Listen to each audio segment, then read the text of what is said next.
you ain't trying to get well, you're in the wrong place. You're listening to Only the Best Herbs with Ryan Bolda.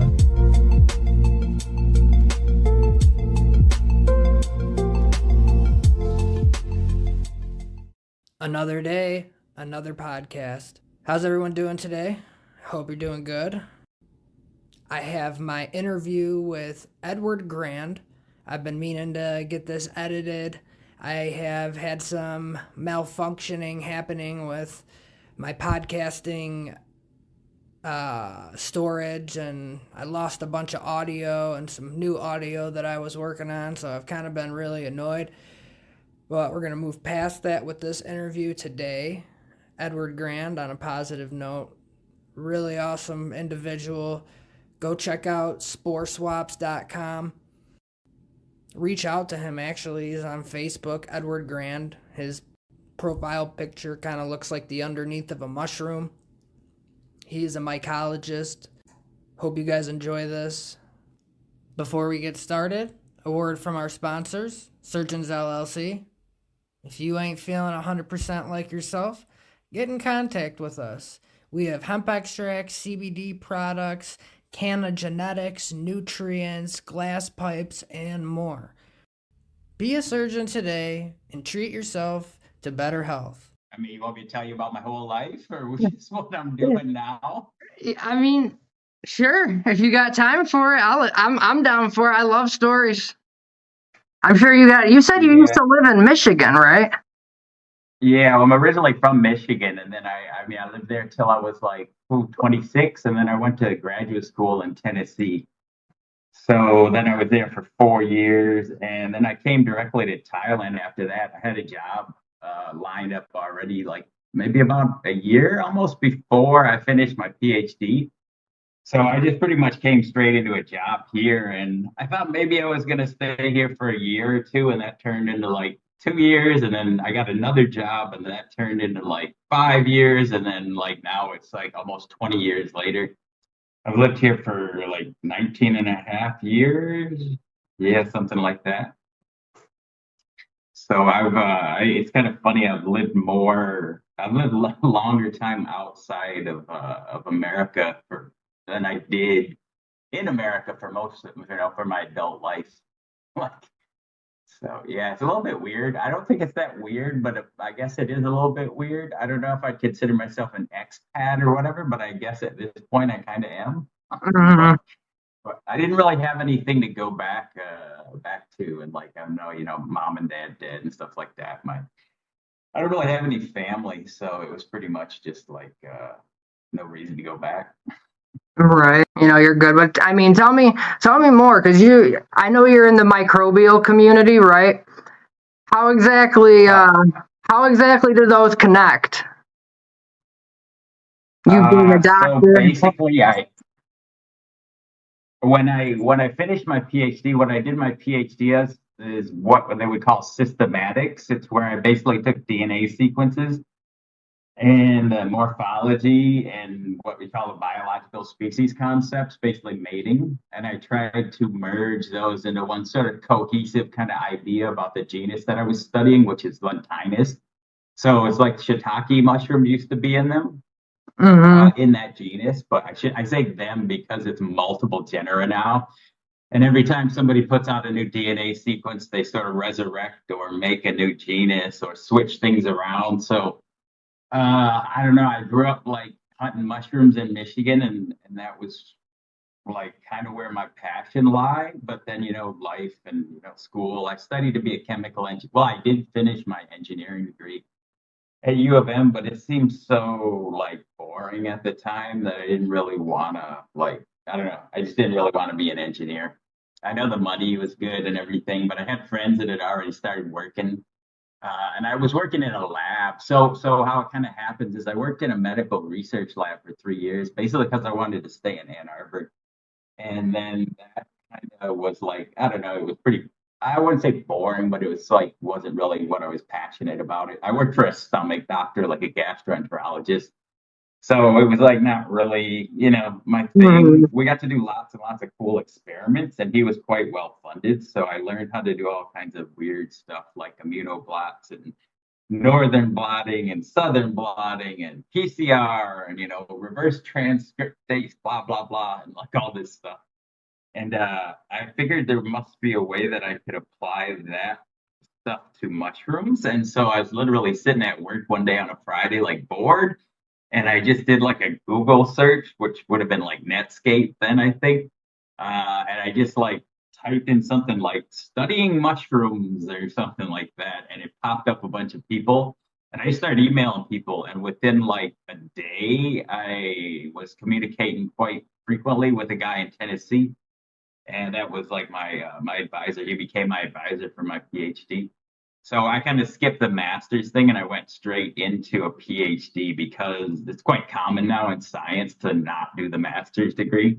So I pretty much like jumped headfirst into like, wow, like now I'm getting a PhD in mushrooms. And I had no idea for like the first year and a half or so. I had no idea what I wanted to study. I mean, obviously, I would like to, study philosophy, but like that was not really an option 20 years ago.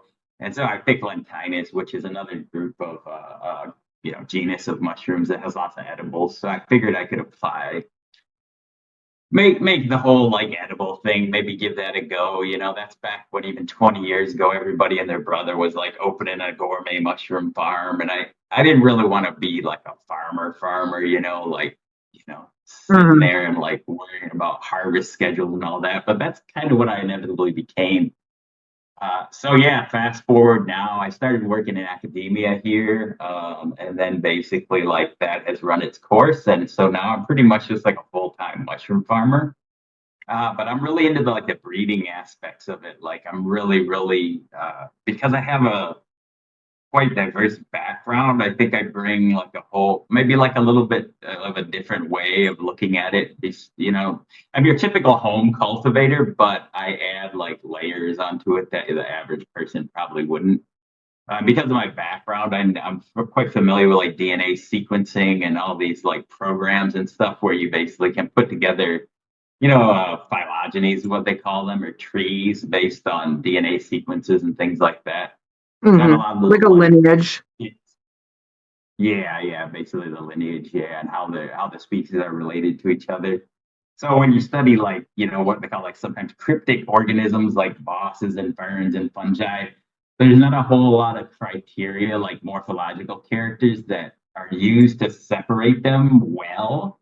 There are microscopic details, but it's a little bit hard when you get to species that are very, very closely related. You have to think about how they mate with each other and how basically, these things in the natural world, like, how they evolved and how they exist today and like what makes them this species or that species or, a different species.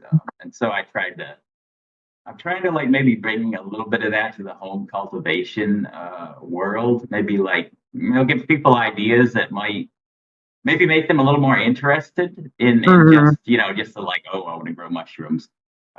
So maybe try to get, I don't know, pique a little bit more of an interest in the academic aspects of it. Most definitely. Yeah, it's really ripe now for the, now pretty much my goal is just to like try to get people to grow mushrooms and grow them well and understand the process a little bit better. And maybe if they can, if they get a little bit interested in it, maybe they'll decide to pursue, more academic interests. Maybe they'll go back to school or finish school or whatever. Maybe they'll just read a paper and, come up with some new technique or maybe some new ideas. So yeah, I just almost think of myself as sort of like a catalyst for some of these things to like put ideas, plant seeds or spores in people's heads so that maybe they'll have a little bit more of an interest. Maybe someday, they might be the next greatest, one of these fungal gurus that we all, see on the movies and the YouTube videos and whatnot. So I don't really have much of a plan, to be honest. I just sort of take it every day as it comes and just try to keep myself entertained and still interested, which is not that hard when you get into the breeding and the amount of genetics that's out there these days and just what people have come up with and trying to make your own new ones. There's just like, there's virtually or literally like no end to the amount of things that you can do. I've noticed, because you mentioned that you like doing like the breeding aspect of it, right? And that's a hot topic, especially in these communities, in all the fungal groups and whatnot. You're talking about shiitake, right? Have you ever thought of I don't know how to say this, like crossing. I don't know really how you would call them, like different classes of mushrooms together. Like let's say you had a shiitake, and then you can cross that with, I don't know, a different strain of mushroom. I mean, are things like that possible? Like, are you gonna, just because? Yes, it's all possible. There's limitations. I mean, I hate to use analogies and other things, but it's like if you want to cross a cat with a dog, it's not going to happen. Mm-hmm. So if you want to cross like an oyster mushroom with a magic mushroom, it's not going to happen. Right. There's limits to the things you can do. I mean, this isn't like, it's not the kind of thing you just mix them up in a blender and throw them, and then there's a lot of things you need to consider. I mean, there's simple things like, I mean, if they're so distantly related, it'd be like humans trying to mate with chimpanzees. We're pretty close, but as far as I know, like there have been some attempts to do that. But then you get into weird things like there's just simple chromosome numbers. Like humans and chimpanzees have different numbers of chromosomes. So if you were to successfully mate them, you have to overcome a lot of barriers. There's biochemical barriers. There's just simple like physical barriers, like these two species have different numbers of chromosomes. And then there's the technical aspects of it. A lot of people, they're called interspecific hybrids. So like between two species. So the holy grail in like home mycology is take the paniolus, which are the kind of I don't know, people have different names for them. I don't even know what the common names are for them, to be honest. Like the grass lovers, there's a genus called Paniolus that everybody wants to cross. A Paniolus, which generally are stronger, with like a cubensis, which is the one that people typically grow, in their closet. So you got the cubensis aspect. It's pretty well understood how to grow them. But people want to, of course, increase the potency, so they want to make interspecific. If you go on any of the mushroom boards or forums or discords or whatever, it's a perennial topic. I started doing this kind of stuff like literally like 30 years ago when I was in college, and the same topics that people were talking about 30 years ago, they're still talking about them. There's just a simple thing, like you can't cross a cat and a dog, right? So if you're looking at mushrooms, I mean, just the fact like a cat and a dog are mammals, but if you got two mushrooms, they can be so distantly related. Is again the same thing. Like mammals, like you can't mate like a horse with a cat or a dog with a cat. And so the same thing, I think people try to mistakenly sort of apply this idea that, well, they're all mushrooms, they should just like sort of mix with each other, but that is not the case. It's a good analogy. Yeah, that's about as, I mean, there's like lots of other more like technical and scientific reasons, but that's the basic idea. When we call species because they're a reproductively isolated group. So, I mean, the basis for what's called the biological species concept is that essentially all the members of that, that species are fully compatible with each other. Right. So it doesn't matter if it's an Aboriginal from Australia, maybe a Native American or a European or someone from Africa. Like we all know that you can mate fully, right? Homo sapiens, like all Homo sapiens can mate and produce fertile offspring. So there's another little caveat there. If you mate something, so if you could make an interspecific hybrid, those would technically be called hybrids because they're two species. So if you could do that, there's a second problem. You need to basically have that organism be reproductive. So, I mean, you can mate, like, say, for the classic example again, is like a horse and a donkey, right? Horse and a donkey, they're both separate species, but you mate them together and you get a mule, right? But you can't make more mules from mules. Like, to get a mule, you need a horse and a donkey. Like, so that's the kind of more common. I mean, most people know that, you can't make more mules from mules. They're not reproducible, like unless Hmm. you have a horse and a donkey. So that's another little kind of problem is that like if you are successful making it, so they would call it like a pan cube hybrid, an interspecific cross, or in that case it would be an intrageneric cross because they're two different genera.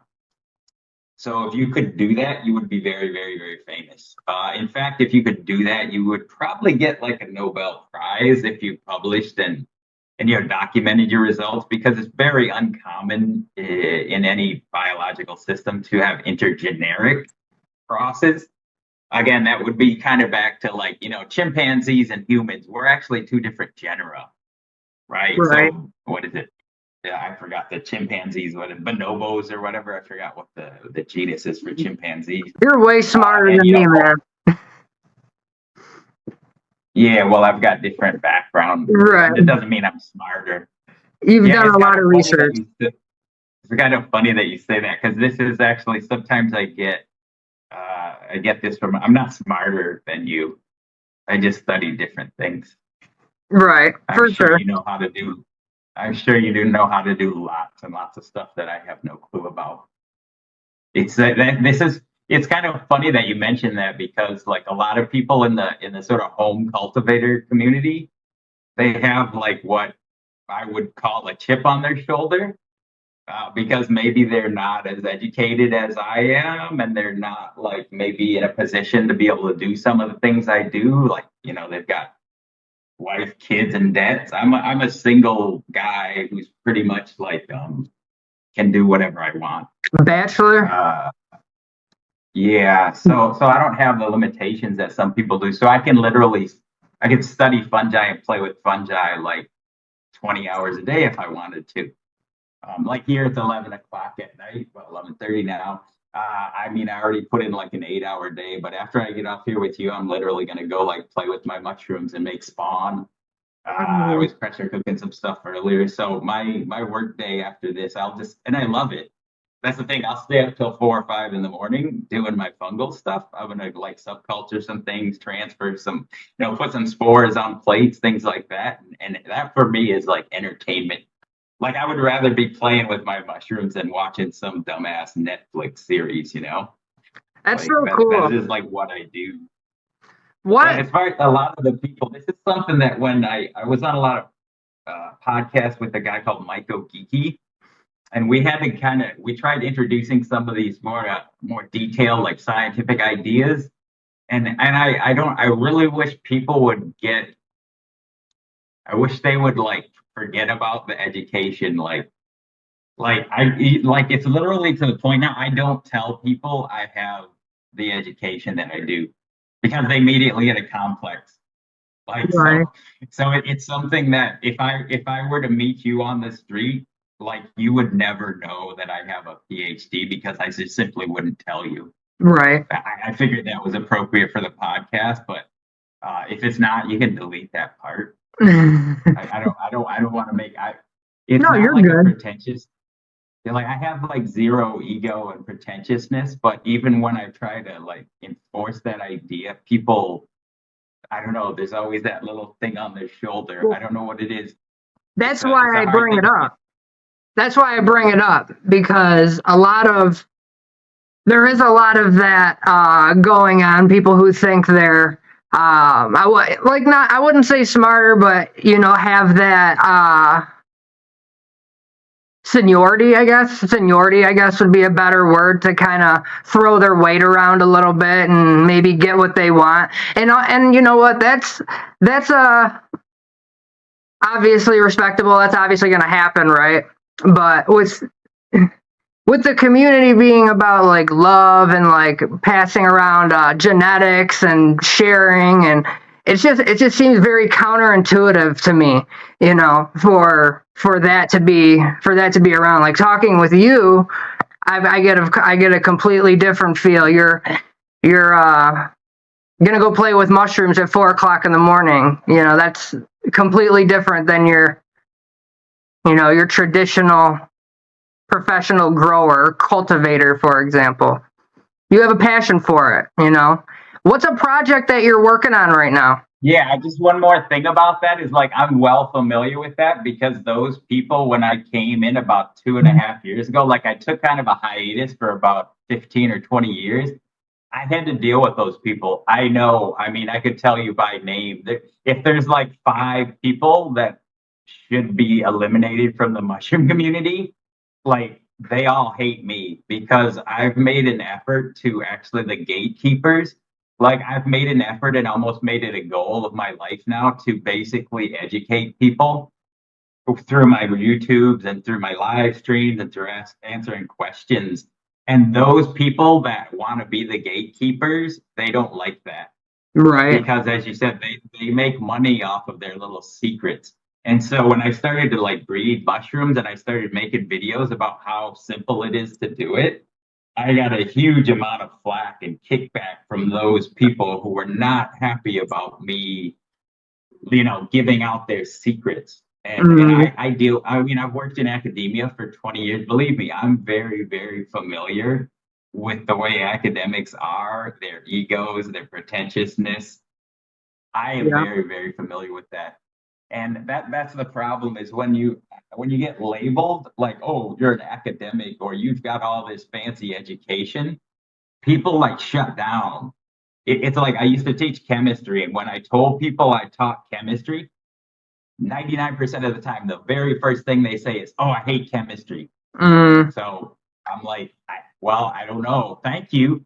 Like that, my profession, like the first thing like you tell me is how you hate it. It's like, oh, like if you work in a grocery store, and somebody's like, oh, I hate groceries. Yeah, it's a little funny. I'm like so familiar with that pretentiousness. That's why I'm leaving academia. I've been in academia for about 20 years, and that's particularly why I'm leaving academia because I just don't want to deal with that. The levels of egos and pretentiousness, and it's even worse here because like it's very age like dependent. Like if you're younger or older than someone, they treat you very different. Mhm. And I look kind of young, so I often run into this case of like people, especially the other like most Thai people, they look at you and they judge you based on how old you look immediately. Mhm. So if you're older, they have a particular word they call you P, and if you're younger, they call you Nong. And it's like they immediately want to know how to address you. And if you are younger than them, they're going to treat you a certain way. And it goes with your education and your job and all that kind of stuff. It's very, I wouldn't call it like a caste system, but there's very defined roles, whether you're the older one or the younger one, and they're going to treat you appropriately or Mhm. inappropriately, depending on the situation. I got my hair cut the other day. It's all messed up back there. You do look I never young. look in the mirror. Like this is the only time I see myself. Like is during podcasts. I'm looking at the reflection in my TV. No, man, you I do never look do. young. You do look young. So how do you fit like clearly you're white, you're American, right? There's different Yeah. obviously like you're talking about there's cultural differences. How are the laws and stuff in Thailand as far as microbial work and just laws in general with psilocybin perhaps or the Amarita or anything really? Yeah. Well, I don't really know to be honest. There's certain like gray areas, and so some people occasionally get busted, but it's usually because they're doing other stuff. They like legalize cannabis or whatever. I don't know what words we can use. Can we You say can this? use any Like some word you people are want. really sensitive. Nope. Okay, some people Feel are very free. sensitive about because they'll get like demonetized or whatever on YouTube. No. So the cannabis was legalized here. It was like June of last year, May or June of last year. So it's been fully legal like last year. It's been fully legal for over a year and a half now. The psilocybin laws, it's a little bit, it's one of those things they just like they have higher priorities. The big thing, like in the U.S., they're mostly it's meth and the opioids. That's their big problem. So they're like, unless you're standing out front, with a stand selling drugs or whatever, they're not going to really bother you. It's like very, I mean, that being said, if you piss off somebody, like, we were just talking about this earlier. It's like, you got an ex or some friend or ex-employees or somebody, maybe it's a business competitor. Now, those are the kind of people that might, rat you out. Like, it's like at my farm where I do all my growing, like nobody, like literally nobody has ever been to this location. Smart. Like I have to keep it that way because even friends who want to come see the operation, it's like, I'm sorry, you're never gonna see it. You can look at the pictures I show on social media, you can watch my YouTube videos, but you are never physically going to be at my farm, which makes it a little bit lonely sometimes. But yeah, it's okay. It's the smart business move. It's the smartest thing you could probably do. Yeah, people, I've been in this kind of like culture for a long time since I was a teenager, and I see other people, the things they do and the mistakes they make, and they trust the wrong people. Yeah. And somebody's your friend today might be your enemy next week, and that's going to be a problem. I mean, I had a classic example. This is back in, gosh, it must have been like 94 or something. We had a pretty big weed grow in our basement.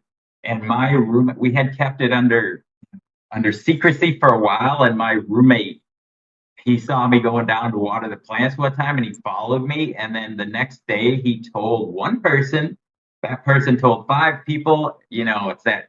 So then the whole of Ann Arbor pretty much knew. And literally, like, this was before social media and mobile phones. Like, literally a couple hours later, we had people coming and asking if they could get some weed. And it was like a couple hours later. Well, we ripped the whole thing down. It was me and my buddy. We had several $1,000s invested in lights and irrigation and all this kind of stuff. We just basically ripped it all down.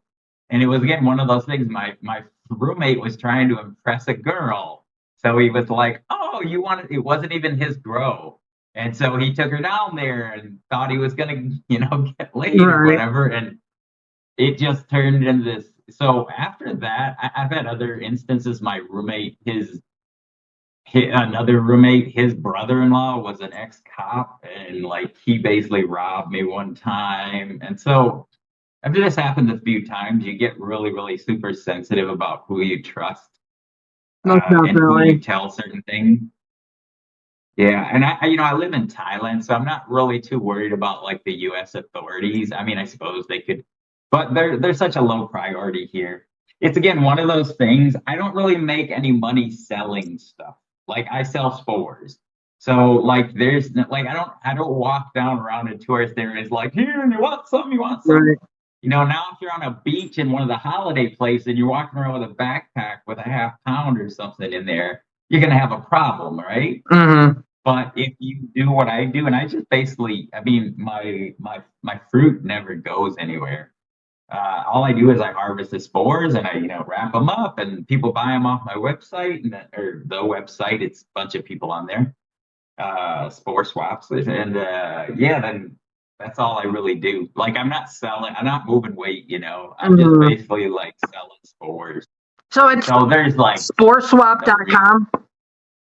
Yeah. Yep. Okay. Making sure. Yeah, with a P, spore swaps, like with a P. It used to be, there's other, how people try to change it a little bit. It's sporeswaps.com. Gotcha. So, yeah. Zoom might cut us off here.